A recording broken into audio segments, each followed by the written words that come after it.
Yeay. Selamat pagi pemirsa. Selamat pagi di hari kedua pendakian ke Sindoro. Pendakian ke Sindoro dan ini adalah pendakian pertama saya.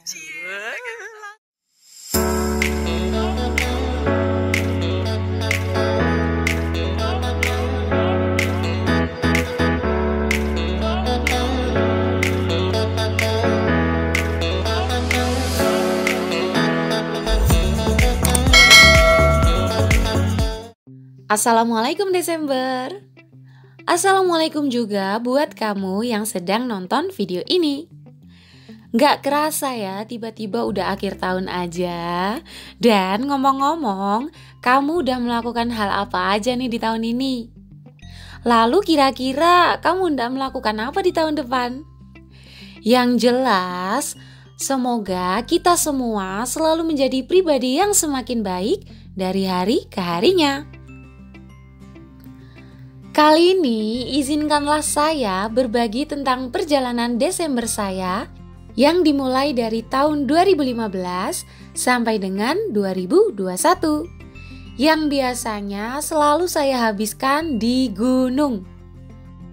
Spesial di tahun ini yaitu tahun 2022 merupakan salah satu keputusan besar saya ketika memutuskan untuk tidak naik gunung dalam setahun ini. Lah, memangnya kenapa sih?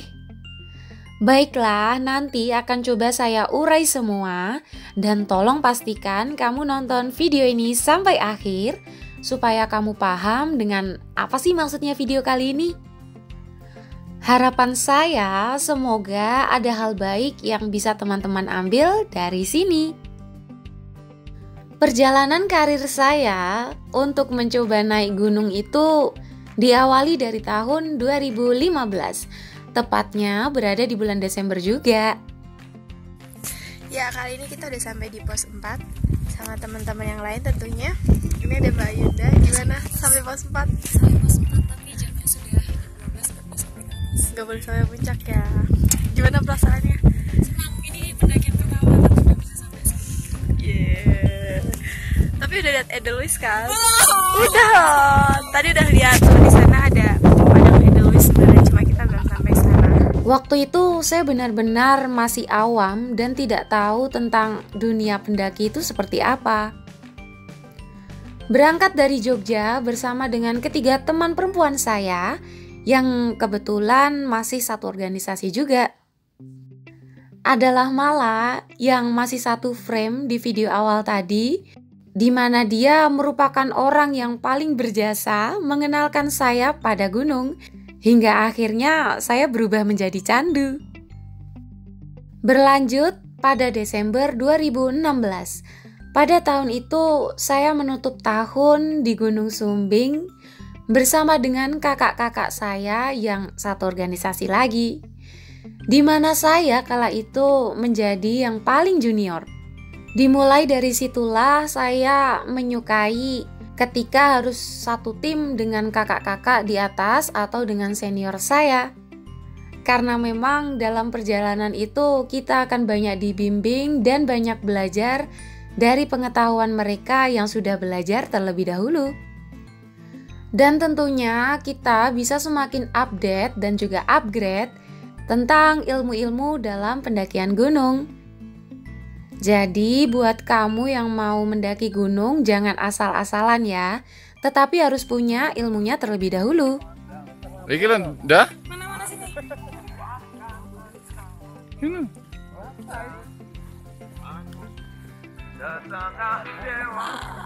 Ambil. Pelawal. Ini buah cantigi, rasanya manis. Kita ambilnya yang warnanya hitam ya. Kalau yang warnanya hijau ini belum bisa dimakan. Oh. Nih, yang hitam manis enak, seger, buah cantigi. Desember 2017 adalah kali pertama saya menentukan gunung tujuan yang ingin saya kunjungi. Kala itu saya memilih Gunung Lawu via Candi Ceto, di mana gunung ini terkenal dengan sabananya yang keren serta jalur terpanjang milik Gunung Lawu. Pada episode ini saya hendak berpesan kepada para lelaki, tolong jangan kamu tinggalkan perempuan tanpa kabar, Ciela. Siapapun itu, baik adik, kakak, atau barangkali pasanganmu, tolong jangan sekali-kali kamu tiba-tiba pergi tanpa memberikan pesan. Karena hal itu bisa membuat beberapa perempuan merasa tidak dilindungi. Saya pribadi pernah nangis bombay karena sempat ditinggal beberapa jam tanpa kabar dan tanpa pesan. Ini baru di base camp loh. Kalau pas udah di atas gunung sana, barangkali situasinya akan lebih mencekam. Dan hal ini bisa berpengaruh pada mental selama perjalanan berlangsung.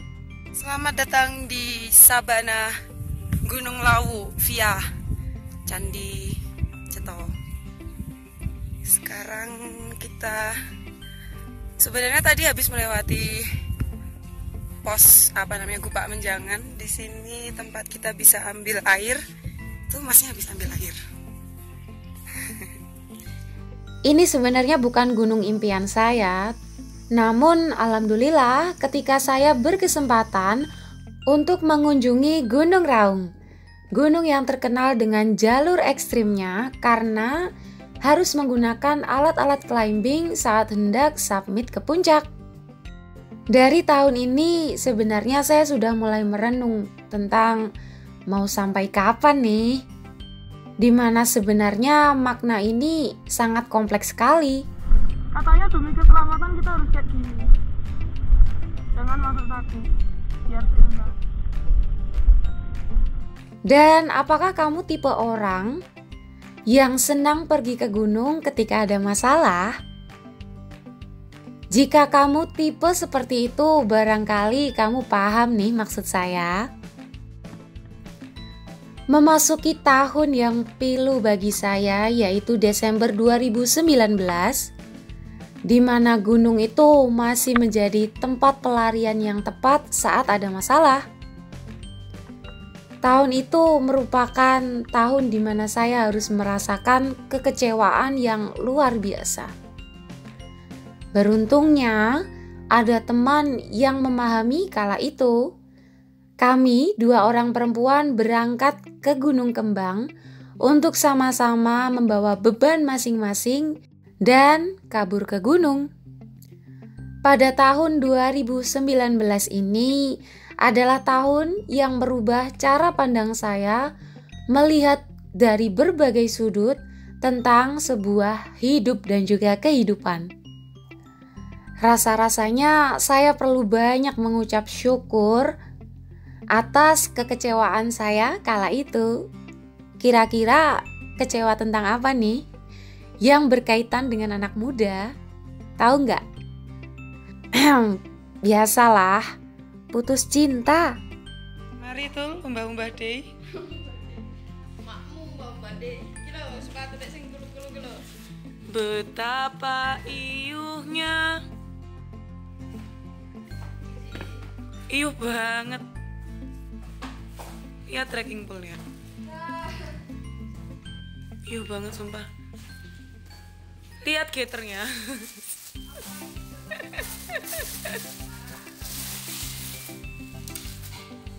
Wah baru mbah-mbah deh, sapu-sapu deh iki. Desember 2020. Saya kembali mengambil peran untuk menentukan tempat tentang gunung mana yang hendak dikunjungi. Dan kala itu saya memilih Gunung Bismo untuk menjadi tempat kita berkunjung, dan ini saya ajukan kepada para senior. Alasan saya memilih Gunung Bismo karena ada salah satu trek yang terkenal dengan keasriannya dan juga tanaman kantong semar serta anggrek tanah yang bisa kita temui apabila kita beruntung. Tahun 2020 merupakan tahun yang sebenarnya hati saya ini belum benar-benar sembuh secara utuh. Namun memang gunung masih menjadi tempat terbaik untuk mencari makna tentang kehidupan. Pembahasan tentang gunung dan juga Desember, yaitu kali ini ada di tahun 2021, menjadi sesi puncak di mana saya sudah merasa cukup dari serangkaian perjalanan kaki menuju ketinggian.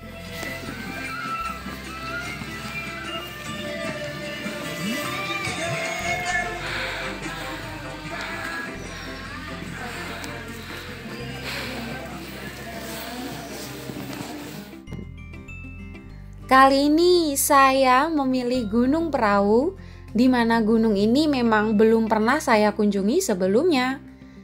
Segala pertanyaan tentang mau sampai kapan rasanya terjawab di gunung ini. Tutur batinku takkan salah, silakan pergi, ku tak rasa kalah. Namun percayalah, sejauh mana kau mencari, takkan kau temukan yang sebaik ini.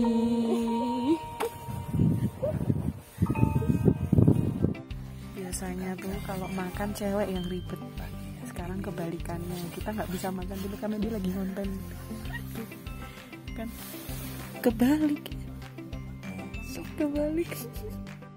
Pasca saya turun dari Gunung Kerinci di bulan Juni 2020, saya sudah mulai merasa utuh. Sebab memang gunung impian itu telah berhasil ditempuh. Namun saya pribadi merasa ada sesuatu yang perlu saya selesaikan saat mengunjungi gunung di tahun 2021. Yaitu untuk melepaskan dan juga mengungkapkan segala apa yang saya rasakan meskipun belum bisa saya ucapkan secara langsung. Tapi ternyata mengungkapkan segala keluh kesah di hati memang memberikan ruang yang lebih penuh karena segala beban telah berhasil diluapkan. Analoginya seperti ini nih, mirip kayak memori handphone yang tidak ada berkas apapun di dalamnya. Pastinya kita bisa lebih mudah dan juga lancar ketika hendak menyimpan data yang lain. Itulah hati, di mana hati yang telah dikeluarkan segala berkas atau keluh kesahnya bisa memberikan ekstra ruang baru dan akhirnya bisa menyimpan data yang lainnya. Dalam hal ini adalah ilmu, makna, ataupun nilai-nilai kehidupan yang lainnya. Barangkali seperti itulah analogi yang coba disampaikan melalui serangkaian perjalanan di gunung. Kalau kata teman saya sih, kurang lebihnya seperti ini. Kehidupan itu seperti kamu naik gunung, harus jalan naik, jalan turun, harus kehujanan, kepanasan, kedinginan, sesekali kamu harus menunduk, merangkak, dan banyak hal lainnya, di mana itu bisa kamu analogikan di dalam kehidupan. Kalau kita berhasil merenungi serangkaian perjalanan di gunung itu, kita akan menjadi pribadi yang lebih baik. Sekarang buat kamu para pendaki, udah dapat makna apa nih dari pendakianmu selama ini? Sehingga inilah puncak perjalanan yang saya dapatkan di Desember 2021. Yaitu dengan melepaskan dan mengungkapkan isi di hati untuk kemudian mengosongkan ruang dalam hati agar lebih siap mewujudkan impian lain yang belum tercapai. Saya rasa impian bersama gunung itu sudah tuntas. Saatnya mewujudkan impian lain menuju ke suasana baru selain gunung. Kita perlu istirahat sejenak agar tahu rasanya rindu. Sehingga di Desember 2002 ini saya memilih untuk tidak mendaki sementara waktu. Sebab memang ada sesuatu yang hendak dituju pada tahun depan. Semoga Allah memudahkan langkah kita semua untuk menggapai impian di tahun 2023 dan tahun-tahun selanjutnya. Terima kasih ya teman-teman sudah menonton sampai akhir. Semoga video ini bisa jadi bahan renungan juga ya.